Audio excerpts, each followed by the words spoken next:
وقال علي عليه السلام: من راض عن نفسه كثر الساخط عليه. والصدقة دواء تنجح، وأعمال العباد في عاجلهم نصب أعنهم في آجلهم.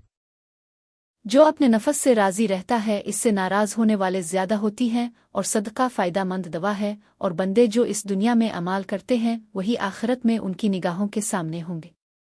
जो शख्स अपने से राजी रहता है इससे नाराज होने वाले इसलिए ज्यादा हो जाते हैं कि वो अपने को बाकमाल और दूसरों को हकीर और जलील समझता है, यहाँ तक कि वो अपने नकाइस को दूसरों की अच्छाइयों पर तरजीह देता है। वो चाहता है लोग इसका एहतराम करें, इसे सलाम करें, इसे सदर मजलिस में जगह दें।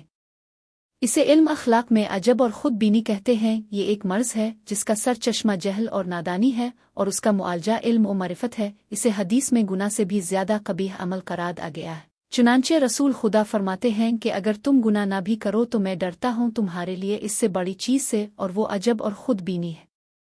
सदका बेहतरीन और फ़ायदा मंद दवा है। इससे अपने मरीजों का मुआलजा करो, चाहे वो जिस्मानी मर्ज हो या रूहानी।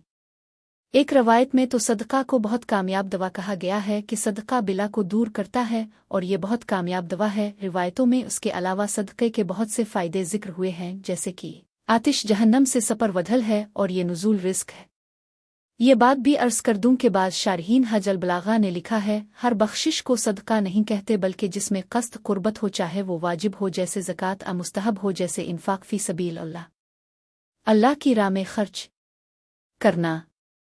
बंदे जो दुनिया में अमाल करते हैं वो आखिरत में मुशाहिदा करेंगे, वहाँ उन्हें उनके नामा अमाल को दिखाया जाएगा। चुनांचे सूरा ज़ुलज़ाल में अल्लाह ताला फरमा रहा है कि इस दिन क़ियामत लोग मुतफर्रिक तौर पर अपनी कब्रों से निकलेंगे ताकि उन्हें उनके अमाल के नताइज दिखाए जाएं।